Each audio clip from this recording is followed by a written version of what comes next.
एक दिन ऐसा भी आया जब धरती के केंद्र के राजा किंग कॉन्ग को कुत्तों ने दौड़ाया। यहाँ के कुत्ते साधारण आकार के नहीं थे, हर एक का आकार किंग कॉन्ग के बराबर था। वे झुंड में आकर अपनी ताकत के दम पर किंग कॉन्ग को परेशान कर रहे थे, जिससे वह मजबूर होकर खड़ी चट्टान को पार करने की कोशिश करता है। लेकिन ये भेड़िए भी अपने शिकार के लिए जान लगा देते हैं। किंग कॉन्ग 3 कदम पर पीछे मुड़कर दौड़ता है, लेकिन सामने फिर एक खड़ी चट्टान आ जाती है। अब कोई रास्ता नहीं बचा था, पीछे से भेड़ियों का झुंड उसे घेर चुका था।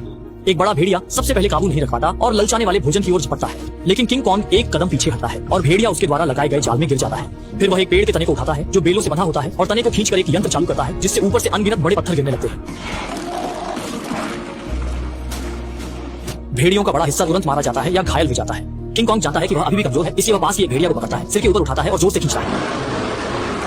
भेड़िया कमर से 2 टुकड़े हो जाता है। इस बार डराने का असर बहुत जबरदस्त होता है। बाकी बची सारी भेड़ियों की टांगें उसके डर से कांपने लगी और किंग कॉन्ग अपने बालों को खून से हरा होते देखता है, जिससे वह बहुत असहज महसूस करता है। सफाई पसंद होने के कारण वह तुरंत झरने के पास नहाने जाता है। नहाने के बाद 2 भेड़ियों को रात के खाने के लिए पकड़ता है, लेकिन जैसे ही वह खाने की तैयारी करता है, एक तेज चुभन वाला दर्द उसे घेर लेता है।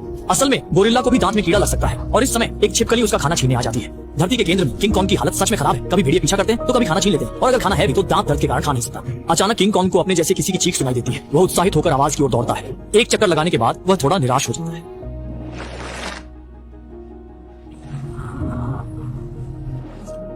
किंग कॉन्ग को धरती के केंद्र में आए कई साल हो गए, लेकिन साथी की तलाश की उम्मीद हमेशा बहुत कम रही है। सतह पर काम करने वाले लोग मॉनिटर पर किंग कॉन्ग को धरती के केंद्र में कई दिनों तक चलते हुए देखते हैं, सोचते हैं कि वह अन्य प्रजातियों के साथ प्रजनन करने जा रहा है। लेकिन कुछ ही समय बाद धरती के केंद्र से सतह की ओर जाने वाले प्रवेश द्वार में एक भंवर उठता है और एक विशाल हाथ गुफा से बाहर निकलता है। किंग कॉन्ग फिर से सतह पर लौट आता है। जब लोग बहुत चिंतित होते हैं तो वे देखते हैं कि किंग कॉन्ग एक छोटी पहाड़ी पर लेटा हुआ कराह रहा है। उसका मुंह खुला है और एक कीड़ा लगा हुआ दांत दिखाई देता है। अब लोगों को आखिरकार किंग कॉन्ग के ऊपर आने का कारण पता चलता है। वे उसके शरीर में कई टन एनेस्थीसिया डालते हैं और फिर शहर के सबसे अच्छे दंत चिकित्सक को बुलाते हैं। एक बड़ी स्टील की रस्सी को किंग कॉन्ग के दांत पर बांधते हैं, फिर ट्रांसपोर्ट मशीन की पूरी ताकत लगाते हैं और एक दांत तुरंत उड़ जाता है। जब किंग कॉन्ग बेहोशी से जागता है तो पाता है कि उसके दांत 48,000 टाइटेनियम मिश्र धातु के फौलादी दांत बन गए हैं। 2 बार काटकर देखता है तो वे काफी मजबूत लगते हैं। इस समय पानी के नीचे 8 यंत्र चालू होते हैं। किंग कॉन्ग आलसी होकर उठता है और घर लौटने की तैयारी करता है। मानव फिर भी एंटी ग्रेविटी स्पेसशिप को चालू करते हैं। जैसे ही किंग कॉन्ग पानी में कूदता है, स्पेसशिप भी उसके पीछे जाती है।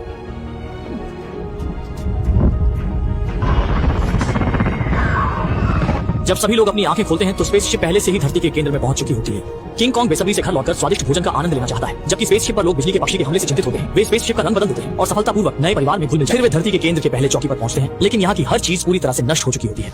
सभी लोग निशान का पीछा करते हैं और एक अविश्वसनीय दृश्य देखते हैं। पहाड़ में एक विशाल हथेली का निशान दिखाई देता है। ये स्पष्ट रूप से किंग कॉन्ग का काम नहीं है, क्योंकि जब चौकी पर हमला हुआ था, किंग कॉन्ग सतह पर इलाज करवा रहा था। जब वह घर लौटता है तो तुरंत कुछ गड़बड़ महसूस करता है। इधर उधर सूंघता है और गुफा में एक अजनबी गंध पाता है।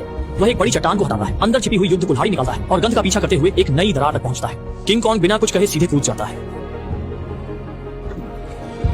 पता नहीं कितनी देर तक फिसलता रहा, आखिरकार धरती के केंद्र में पहुंच गया। वह कुल्हाड़ी की रोशनी का उपयोग करता है और जमीन पर कई सितारों के सिर देखता है। गुफा के झरने को पार करता है और सामने एक अनंत दृश्य दिखाई देता है। इस समय धुंध में एक विशाल आकृति दिखाई देती है जो धीरे धीरे किंग कॉन्ग की ओर बढ़ती है।